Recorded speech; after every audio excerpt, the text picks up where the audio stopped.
ഹരേ രാമ ഹരേ രാമ രാമ രാമ ഹരേ ഹരേ ഹരേ കൃഷ്ണ കൃഷ്ണ കൃഷ്ണ ഹരേ ഹരേ. നമസ്തേ. ആത്മപ്രകാശം ചൊരിയുന്ന നാരായണീയ പാരായണത്തിലേക്ക് ഭക്ത്യാദരങ്ങളോടെ എല്ലാ പേർക്കും സ്വാഗതം. ശ്രീമദ് നാരായണീയത്തിൽ ദശകം 28 ലക്ഷ്മി സ്വയംവരം. ഗരളം തരളാനലം പുരസ്താത് ജലധേർ ഉദ്ദിജ്ജഗാളാകാളകൂടം അമരസ്തുതിവാദമോദനിഘ്നോ ഗിരീശസ്തത്നിപപൗ ഭവത്പ്രിയാർത്ഥം.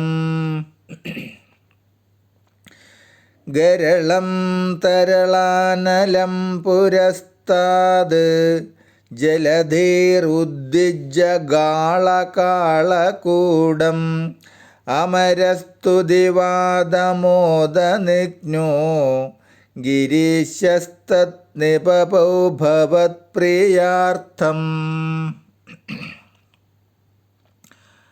പാലാഴി മഥനം തുടർന്നപ്പോൾ പാലാഴിയിൽ നിന്ന് ആദ്യം തീപ്പൊരി ചിതറുന്ന കാളകൂട വിഷം ഉത്ഭൂതമായി.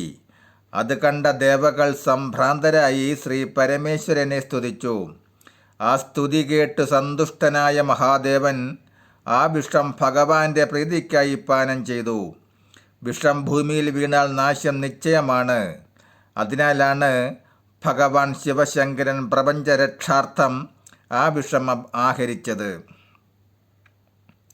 ശിവൻ വിഷം കുടിച്ചതു കണ്ട ശ്രീ പാർവതി വേഗം വിഷം ഉള്ളിലേക്കിറങ്ങാതിരിക്കാനായി കഴുത്തിൽ പിടിച്ചു നിർത്തി.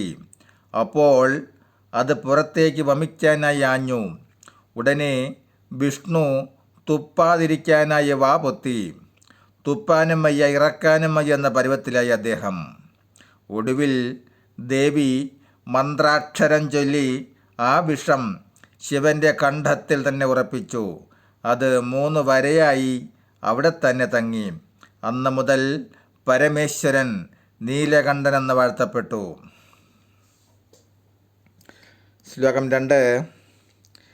വിമതസ്തു സുരാസുരേഷു ജാതാ സുരഭിസ്താമൃഷിഷു നദാസ്ത്രിദാമൻ ഹയരത്നം അഭൂത് അദേഭരത്നം ദുതരോചപ്സരസ്സുരേഷു താനി.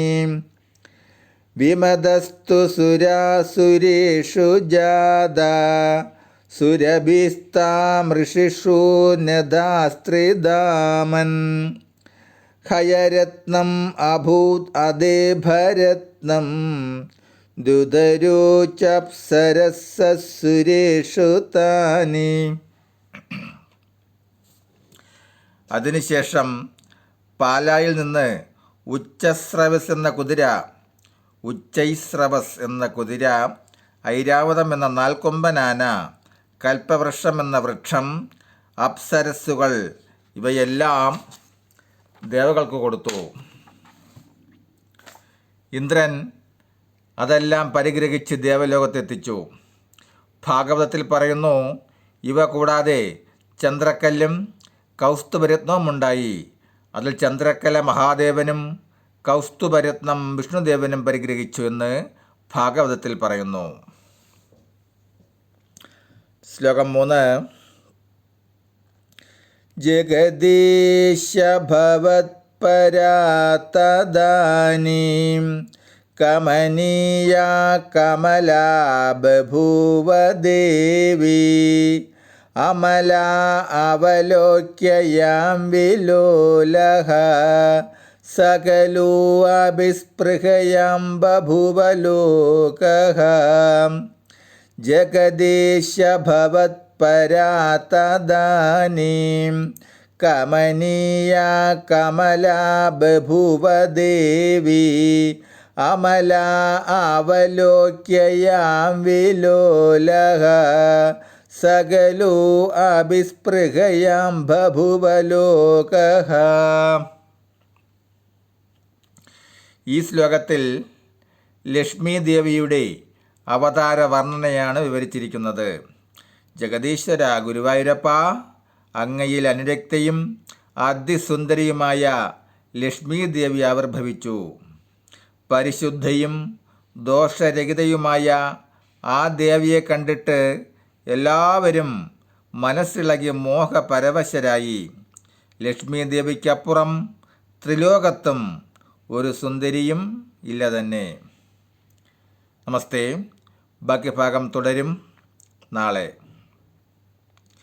ഹരേ രാമ ഹരേ രാമ രാമ രാമ ഹരേ ഹരേ,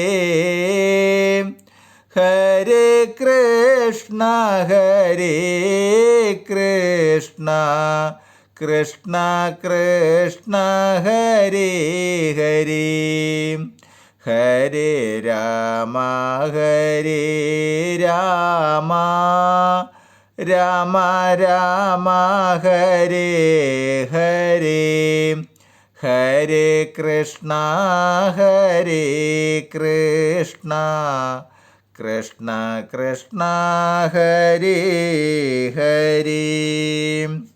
നമസ്തേ. ശ്രീമന്നാരായണീയത്തിൽ ദശകം 28 ലക്ഷ്മി സ്വയംവരം ബാക്കി ഭാഗം തുടരും നാളെ. നമസ്തേ.